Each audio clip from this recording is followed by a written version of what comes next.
What up everyone, it's your boy Alif again over the Marjans TV. Welcome back to my channel. Welcome back to episode 2 of my video yang before this bertajuk Kejatuhan Khalifah Utsmaniyah. Pada hari ini aku akan sambung cerita seterusnya. Without further ado, let's go.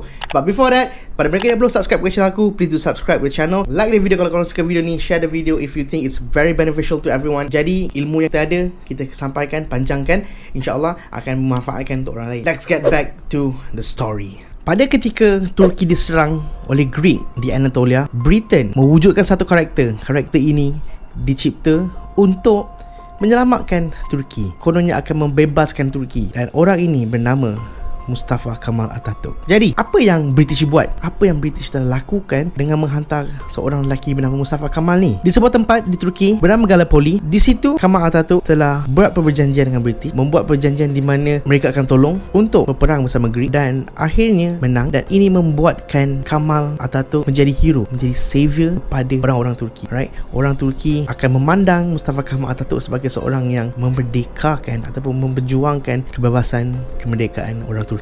At least itulah yang Britain nak orang Turki nampak daripada seorang lelaki bernama Mustafa Kemal Atatürk. Dan khilafah pada ketika itu hanya sebagai furniture ataupun sebagai boneka perabot yang tak ada fungsi dan tak ada hasil dan tak relevan lagi. Pada tahun 1920 ataupun 21 terdapat satu perjanjian besar dan perbincangan di Versailles. And daripada perbincangan ini dan juga pada treaty ini juga telah wujudnya sebuah negara Republik Turki. Turki yang dulu dikenali dengan kerajaan Islamik Ottoman telah digantikan dengan sebuah negara republik oleh Mustafa Kemal Atatürk. Tapi permainan British dan juga Mustafa Kemal begitu licik. Mustafa Kemal juga menegaskan bahawa orang Turki sayang khalifah. Orang Turki sayang kepada kepimpinan khilafah Utsmaniyah. Jadi, apa yang Kemal Atatürk buat? Beliau berkata, di Eropah mereka ada Pope. Jadi, kenapa tidak di sini? Kenapa tidak Turki ada seorang lelaki yang menjadi ketua agama? Jadi apa yang Kemal Atatürk buat adalah kepimpinan khalifah pada ketika itu diambil kuasa mereka dalam political authority. Kepimpinan khilafah pada ketika itu hilang kuasa political authority. Jadi mereka tidak mempunyai apa-apa bidang kuasa di dalam pentadbiran sebuah negara. Dan benda itu yang dilakukan dan menjadikan khalifah ini sebagai ketua agama seperti Pope, dan bukan lagi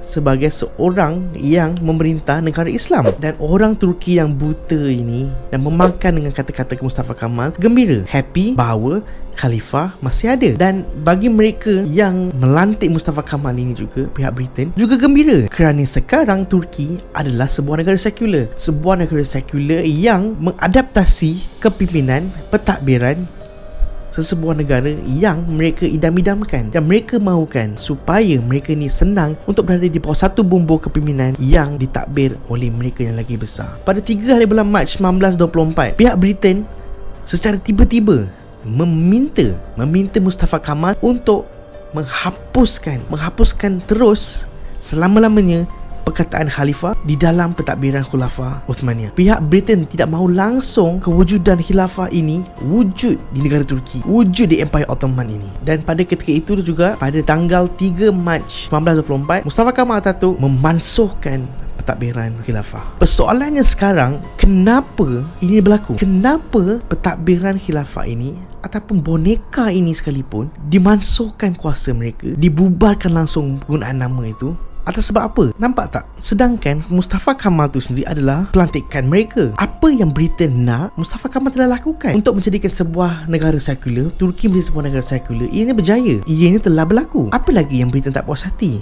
Kenapa mati-matian mereka hendak juga untuk membubarkan nama khilafah itu sendiri? Pada ketika ini, pentadbiran khilafah ini tidak langsung memberi apa-apa impact kepada pentadbiran Turki yang baru ini. Ini bermula di suatu tempat yang bernama India. Jadi apa kena mengena India dengan pembubaran khilafah ini? Kenapa Britain takut? Jadi pada ketika serangan kepada khilafah ini berlangsung pada dari ketika tahun 1916 hingga 1920 macam tu, di mana Britain mula meruntuhkan Empire Ottoman ini, di India mereka mempunyai ilmuwan, agamawan Islam yang tersohor dan mereka hidup dan mengamalkan Islam dengan baik sekali. Pada ketika itu, komuniti India Muslim di India, mereka adalah antara komuniti yang sangat berpengaruh dalam dunia Islam. Malah satu dunia, mereka adalah agamawan, scholar, ilmuwan yang begitu berpengaruh pada serata dunia. Dan komuniti India Muslim di India ini juga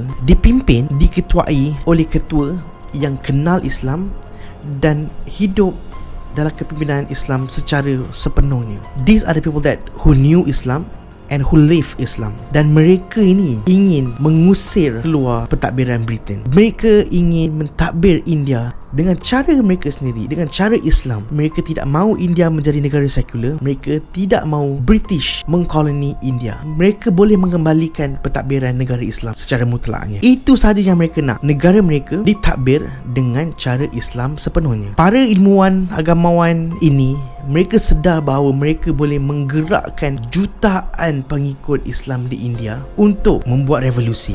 Membuat revolusi untuk apa? Kerana apa? Kerana kejatuhan khilafah. Kerana terjatuhnya Empire Ottoman ini. Sebab umat Islam tak kira di mana sayangkan pentadbiran khulafah, sayang bukan pentadbiran Islam ini, dan mereka amat marah dan mereka amat terkesan apabila di Turki Empire Ottoman, Khulafa Ar-Rashidin, Khulafa Uthmaniyah semuanya musnah. Jadi ilmuwan agamawan Islam di India ini, para ketua ini mewujudkan satu movement, dan pergerakan ini dinamakan The Khilafat Movement, pergerakan perjuangan khilafah. Dengan tertubuhnya gerakan ini, seluruh umat Islam di India dan juga di negara-negara lain terkesan, dan yang dulu pada mulanya mereka tidur, mereka tidak mengambil kisah tentang apa yang berlaku di Turki, telah mula mendapat tempat di hati mereka. Mereka dah start untuk bangun, untuk memperjuangkan hak orang Islam, negara Islam itu sendiri. Dan pada ketika itu juga, ketua bagi komuniti Hindu di sana sedar bahawa ini adalah perjuangan yang mereka juga mahukan. Mereka ingin mengusir pendatang atau penjajah ini keluar daripada India, dan mereka nak mentadbir komuniti Hindu dengan cara agama Hindu. Itu yang mereka mahukan. Seperti juga orang Islam di India pada ketika itu, mereka hanya mahukan orang Islam ditadbir dengan undang-undang Islam, dengan cara Islam. Begitu juga perjuangan Hindu ini. Kalau korang kenal tua bagi movement perjuangan Hindu ini adalah Gandhi, ataupun lebih dikali sebagai Mahatma Gandhi. Dan mereka bersatu, mereka memperjuangkan kemerdekaan untuk India, untuk mengusir pihak British. Pertubuhan konstitusi ini menjadi bahaya dan menjadi ancaman kepada pihak British. Bukan sahaja pada pihak British, malah keseluruhan kuasa-kuasa besar di barat. Mereka tidak pernah lihat lagi orang Asia bangkit seperti ini. Orang Hindu, orang Muslim join forces bersama untuk menuntut hak-hak mereka. Pentadbiran barat mempunyai satu objektif yang jelas, iaitu ingin memusnahkan setiap struktur kenegaraan yang ada pada muka bumi ini. Jadi setiap negara di atas muka bumi ini mempunyai cara pentadbiran masing-masing, cara kenegaraan masing-masing, cara struktur organisasi kerajaan berbeza-beza. Di Asia, di Nusantara, mereka kesultanan. Di negara Arab, mereka ada khulafa. Dan inilah yang pihak British tidak mahukan. Mereka tidak mahu ada struktur kenegaraan, struktur kerajaan yang lain selain daripada apa yang mereka cipta. Apa yang mereka cipta adalah mewujudkan negara sekular. Itulah yang mereka nakkan seluruh negara dalam dunia ini ikut. Sebab tu mereka menjajah semua tempat agar semua negara ini bertukar menjadi negara sekular. Dan akhir sekali, semua negara sekular ini boleh dibawa di dalam satu bumbung ataupun satu payung pentadbiran. Dan pentadbiran yang boleh dikatakan pada akhir sekali, korang boleh lihat UN. Negara-negara ini duduk di bawah satu payung yang besar, payung yang diberi nama UN. And this will be the political globalization at work, di mana kuasa politik tidak lagi terletak kepada sesuatu komuniti ataupun sesuatu tempat. Ia menjadi satu isu global, di mana setiap negara ini dikawal selia oleh political globalization. Daripada tahun 1920 hingga tahun 1924, The Khilafat Movement ini betul-betul menghangatkan suasana dunia dalam ingin mengembalikan pentadbiran khilafah. Dan pada tahun 1924, akhirnya British telah membuat pengiraan bahawa mereka perlu untuk singkirkan, mereka perlu untuk betul-betul lenyapkan pentadbiran khilafah ini. Dengan cara ini sajalah bahawa mereka tahu kerajaan negara Islam tidak lagi akan wujud sepenuhnya. Apa yang tinggal hanya adalah negara-negara sekular yang mempunyai pentadbiran agama masing-masing. Dan apabila khilafah ini musnah, betul-betul tiada lagi, betul-betul ini membuatkan bahawa orang di India sudah tidak ada apa-apa lagi untuk diperjuang. Mereka dah tidak bersemangat lagi sebab mereka dah tahu khalifah mereka sudah tiada. Pentadbiran khilafah ini sudah menjadi debu. Jadi mereka tidak langsung bersemangat untuk berjuang. Dan pada ketika ini jugalah, kalau korang ingat Sharif Al-Hussein yang dulu kononnya menjaga Mekah dan Madinah, terasa impact juga. Sebab sekarang dia dah tahu khalifah dah tak ada, kerajaan khilafat dah tak ada. Jadi apa guna dia sekarang?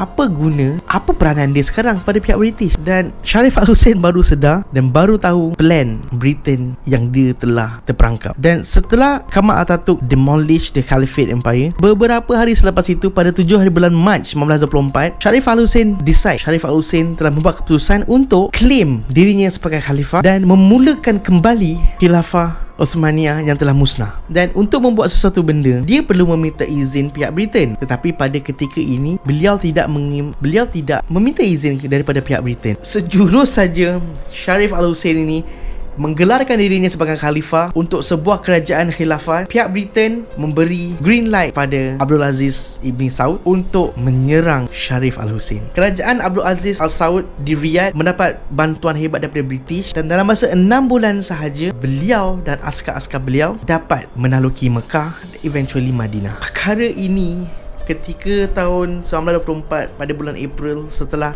peperangan itu berlangsung, pihak Universiti Al-Azhar tidak lagi boleh berduduk diam dan mereka menyuara. Pihak Universiti Al-Azhar mengisytiharkan bahawa ini adalah bid'ah dan haram untuk menjatuhkan sebuah kerajaan khilafah yang menegakkan ajaran Islam. Oleh kerana ianya bid'ah dan haram, dan mereka harus bersuara. Dan apa yang pihak Universiti Al-Azhar mula buat adalah mereka berkata mereka perlu mengadakan muktamar ataupun conference di mana mereka akan menjemput seluruh negara-negara Islam. Ketua-ketua ini akan berbincang dan akan melantik khalifah yang baru. Sebaik saja Universiti Al-Azhar mengeluarkan isu proclamation ini, Britain goyang dan takut, dan mereka memerlukan counter strategy. Mereka tahu bahawa Egypt is not a free country at all. Semua orang tahu Egypt itself, negara Mesir, di bawah jajahan British. Jadi apa yang mereka buat adalah mereka menghalang conference tu berlangsung selama 2 tahun. 2 tahun conference itu tidak boleh dilaksanakan. Tetapi dengan tekad usaha Universiti Al-Azhar, conference itu berjaya dapat dilakukan pada Julai tahun 1926.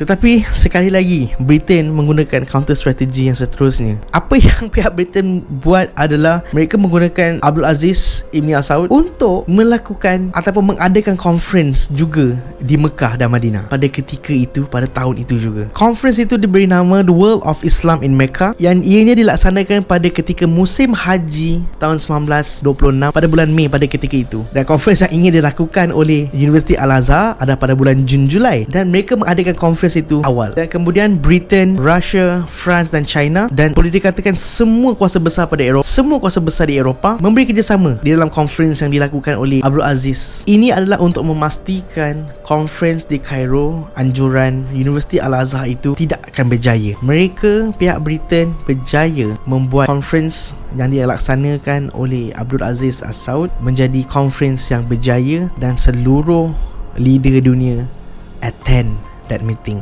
The Cairo Conference yang dianjurkan oleh Universiti Al-Azhar hanya menjadi sebuah conference negara Arab, kerana negara-negara dunia di luar sana tidak datang dan tidak mengambil tempat untuk menyertai ataupun menyokong conference yang ingin dilakukan oleh Universiti Al-Azhar ini. Pada peserta conference ini, mereka semua bersetuju bahawa khilafat ini adalah penting dan ianya sebahagian daripada agama kita. Ianya harus diperjuangkan, dan ianya adalah bid'ah dan haram untuk menghapuskan khilafah ini. Dan mereka juga bersetuju untuk restore, untuk mengembalikan pentadbiran Islam khilafah ini. Tetapi masalahnya sekarang, mereka tidak tahu macam mana. Mereka tidak tahu bagaimana untuk melaksanakan ini. Conference yang dilaksanakan di Mekah oleh Abdul Aziz As-Saud, mereka mewujudkan satu pertubuhan atau gerakan yang diberi nama Wahhabi, which is a religious movement pada awalnya, yang declare memperjuangkan untuk mengembalikan ajaran Islam kembali kepada zaman kegemilangan Islam. Mereka betul-betul mengatakan bahawa ini adalah Islam yang sebenar. Mereka memperjuangkan semua yang syirik. Mereka mengatakan itu tidak betul, ini tidak betul, semua sebagainya. Tapi mereka meninggalkan satu perkara. Mereka meninggalkan khilafah, dan mereka claim bahawa ini adalah Islam yang sebenar, tetapi mengabaikan pentadbiran Islam khalifah ini. Dan begitulah akhirnya kejatuhan khilafah Islam di atas muka bumi ini. Pihak Britain, Yahudi dan musuh-musuh Islam yang lain tahu mereka tidak boleh sama sekali menjatuhkan agama Islam secara sendirinya. Tetapi apa yang mereka tahu adalah mereka boleh menjatuhkan Islam menggunakan orang Islam sendiri, dengan wujudnya musuh dalam selimut, gunting dalam lipatan. Dan ini betul-betul amat terkesan yang akan dan sudah pun menjadi lemah untuk agama Islam. Jadi guys, aku ada lagi cerita yang menarik lagi, di mana bilakah kebangkitan khilafah ini akan berlaku semula. Aku akan berceritakan tentang ini pada episod akan datang. Stay tune, share the video and hit the like button dan komen kalau korang ada komen. Assalamualaikum. Bye bye.